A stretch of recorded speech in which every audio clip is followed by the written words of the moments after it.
It is Monday, November 8th, and there's a few brand new Nintendo Switch stories we need to talk about today, starting with the fact that Nintendo has officially detailed their Black Friday sales for this year, and while some of them are repeat sales, there are still a few notable additions that we need to talk about as part of this sale. Then I also want to share with you the first initial screenshots of Grand Theft Auto Trilogy, the definitive edition, on the Nintendo Switch and how that game is looking so far. And the big talking point for today's video is we have Sonic in the news with a major leak that suggests that we may indeed be able to expect a Breath of the Wild style Sonic game coming next year in 2022.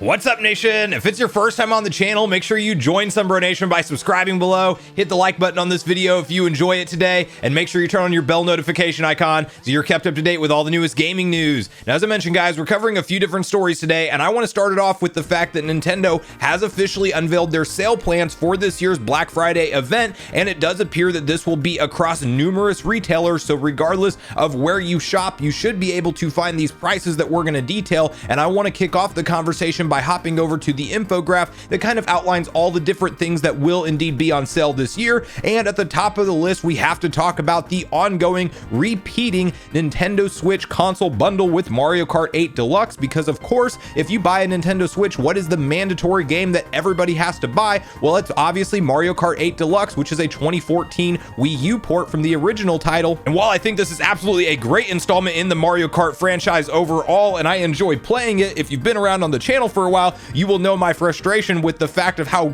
well this game continues to sell, and in turn, Nintendo will probably not put any kind of aggressive timeline on getting a Mario Kart 9 or, my personal wish, a Double Dash 2 out to us anytime soon. But this is also an interesting decision for the fact around this bundle being pushed again, even though we do have, of course, the Nintendo Switch OLED on the market as well now, and it is not any kind of push towards that. It is, again, the Mario Kart 8 Deluxe bundle, which also, asterisks here, they are including 3 months of Nintendo Switch Online as well, which is a nice little bonus upgrade. But again, this is Nintendo actually promoting their baseline console as opposed to doing some kind of really aggressive bundle with the OLED model. And whether or not that comes down to just a sales strategy overall because they don't think they'll have enough OLEDs and they could maybe supply more base model Switches, that could be the case. Or it could just be something that Nintendo is really signaling that they are absolutely just planning to push forward with this entire family of Switch consoles and not necessarily promote one more than the other, as the OLED has no kind of bundle deal for it. But my personal recommendation is, if you don't have a Switch and you're shopping for either yourself or someone else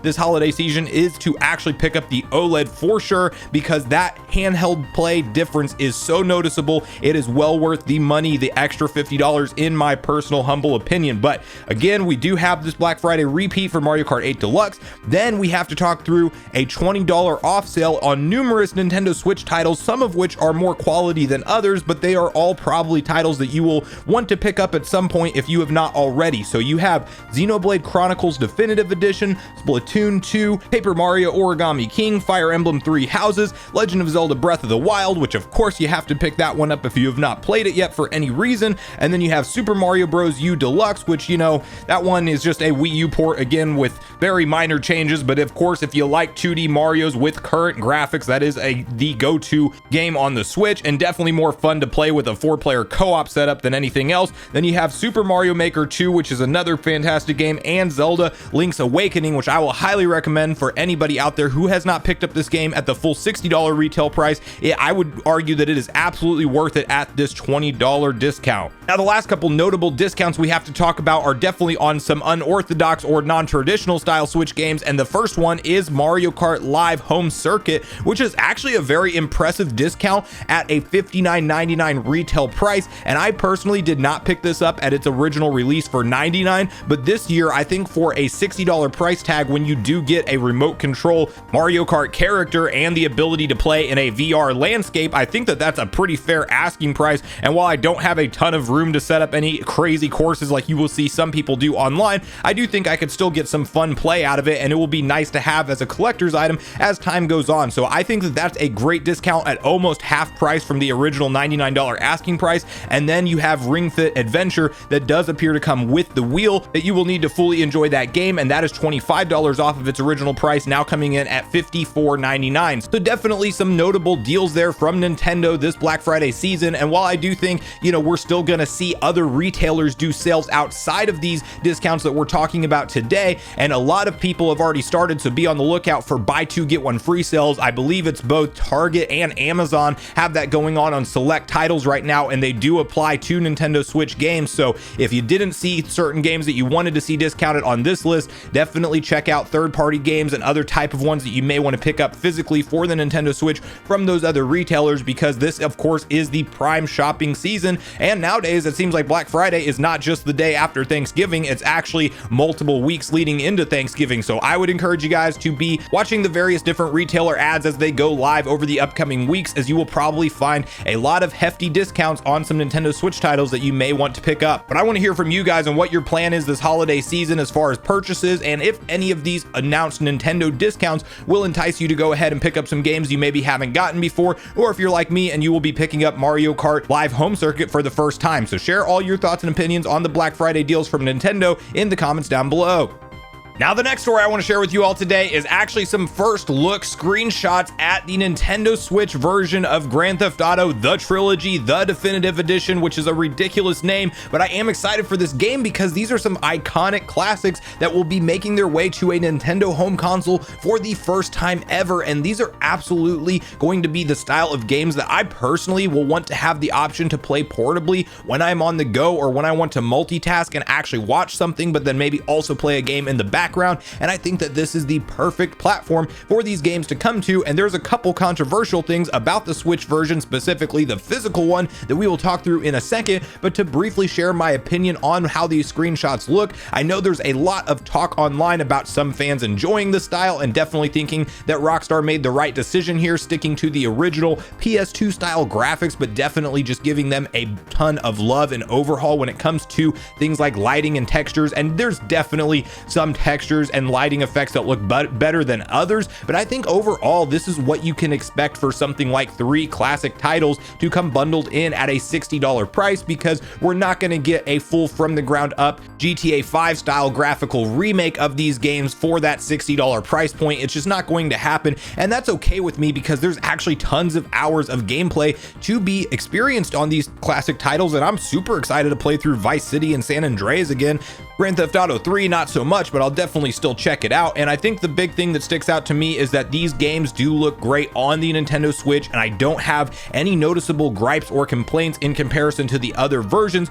And I will be curious to see what the handheld frame rate performs at and things like that. I don't believe there's a lot of that information out there on performance in handheld mode right now, but I would love to hear from you guys if you do know some of those specs, because that is what I will be kind of paying attention to as we walk forward. But definitely as we get closer to this November 11th release for the digital collection and the December 7th for the physical, it is nice to start to see more footage of this popping up. And we do definitely have to talk about the downside of that physical edition, because that's still what I'm probably going to wait and just purchase, because I don't want to double dip on this game. But I do think that it's a very unfortunate thing that if you've seen online, you probably have at this point, the box art that's going up everywhere for the Nintendo Switch version of Grand Theft Auto, the Trilogy, the Definitive Edition, is indeed suggesting that the Nintendo Switch version of the cartridge will require additional download to play the actual games. So whether or not that means we get 2 out of the 3 games on a cartridge, or what I can totally see them doing is just giving us like Grand Theft Auto 3 only as playable out of the gate, and you actually have to download the game files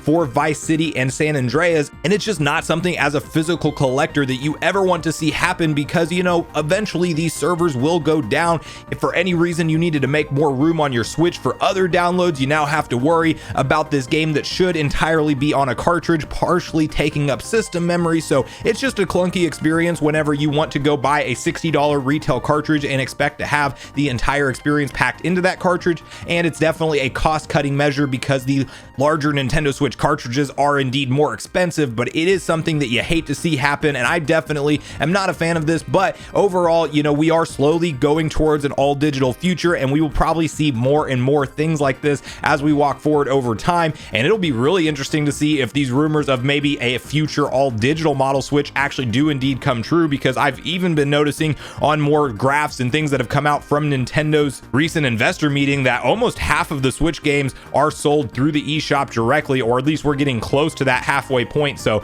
I can definitely see it slowly going the way of all the other media, which is music and movies. And when's the last time you've actually gone to go buy a CD at a store when a new album drops? Like, it just doesn't happen anymore, and it happens slowly over time. And of course, this thing will eventually translate into games, but as a hardcore physical collector, I am glad to see companies like Limited Run Games still be around. And it might be harder to find certain things physically in the future, but at least we will have certain ways to do it if you still really want to have some physical collection to show off at the end of the day. So I want to hear from you guys on what you think about the Switch screenshot so far, what you think about the graphical style and lighting effects overall, and if you are really happy with it for the price point the Rockstar is asking for or not. And then also share with me if you are planning on picking this game up digitally on November 11th, or if you are planning to still wait, even though there is a download required, to go ahead and pick up the physical edition when it is released on December 7th. So share all your thoughts and opinions on all things Grand Theft Auto Trilogy Definitive Edition in the comments down below. Now, the last story I want to share with you all today is the reason you are probably seeing open world Sonic talked about a lot online. And if you guys remember, we did get a glimpse that Sega is indeed planning a major new installment for the Blue Hedgehog, and it will be coming to all platforms in 2022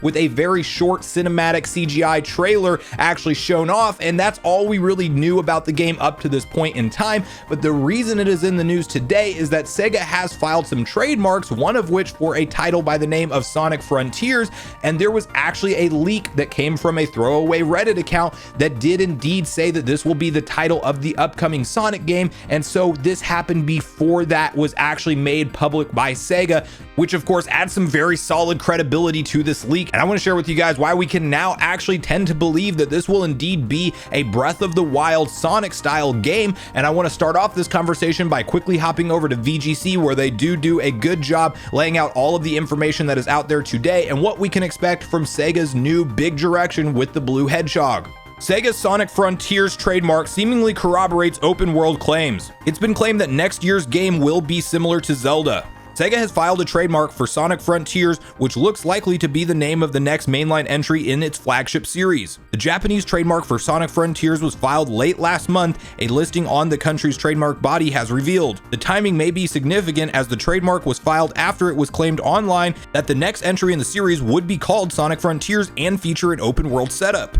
In May, Sega teased plans to release a new mainline Sonic game in 2022 for PS5, PS4, Xbox Series X and S, Xbox One, Switch, and PC. Based on metadata referencing files used in the production of Sega's teaser trailer, it was previously suggested that the new series entry could be called Sonic Rangers. However, on October 17th, several days before Sega's trademarks were filed, an anonymous leaker claimed via Reddit that the name of the game had been changed to Sonic Frontiers. They also said it would be an open world game similar in style to The Legend of Zelda Breath of the Wild. Sonic team head Takahashi Iizuka has said he'd like the game to have the same lasting impact as Sonic Adventure. In a Sonic Stadium interview published in June, the franchise creative officer said he hoped the upcoming game would provide the building blocks for the future Sonic titles for many years to come. So if you're someone like me and you've seen all of the ups and downs that Sonic has had over the history of their games, and you have the nostalgia for really when Sonic was at its peak, meaning like 1 through 3 on the Sega Genesis, and then even of course Sonic CD and Sonic Adventure 1 and 2 are some extremely incredible 3D Sonics, we have obviously had our fair share of poor attempts at 3D Sonic games that are just outright buggy, they don't work right, or the mechanics and really the overall direction of what a Sonic game should entail and the enjoyment you should have has not consistently been there for the series, causing fans to lose a lot of hope and faith in what Sega is really doing with this franchise. And I can comfortably, honestly tell you guys that I've been right there with you as far as wanting more out of this franchise. And I do think that something like a big reset in what could be an open world Breath of the Wild style game, if pulled off right with the right kind of mechanics and the right kind of, boss battles, exploration, side quests, different things, a good enticing story, like they really need to deliver on all fronts if they want to release this, as of course they will probably be charging a full price $60 installment here. And I just think it's one of these things that's at least reassuring to hear for now. And Sonic Frontiers, while we don't really know what that means in terms of how it'll relate to story,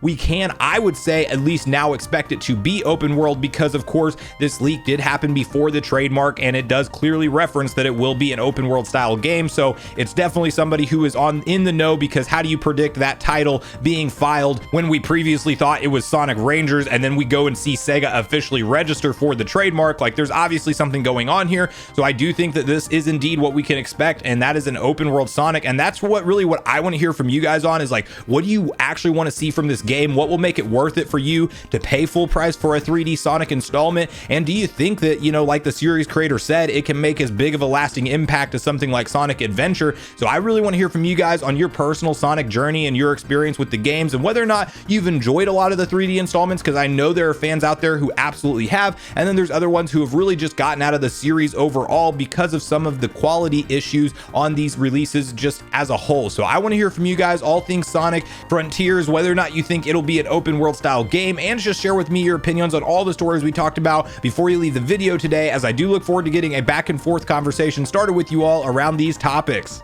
Thanks so much for watching the video today, everyone. I do truly appreciate you all sticking around until the end. I do at this point in the video want to invite you all one more time to join Sunbro Nation if you haven't done so already. Do so by subscribing below, hit the like button on your way out if you enjoyed it today, and make sure you turn on your bell notification icon so you're kept up to date with all the newest gaming news. That's going to do it for me, guys. I hope you all have a great day. Sunbro Nation, out.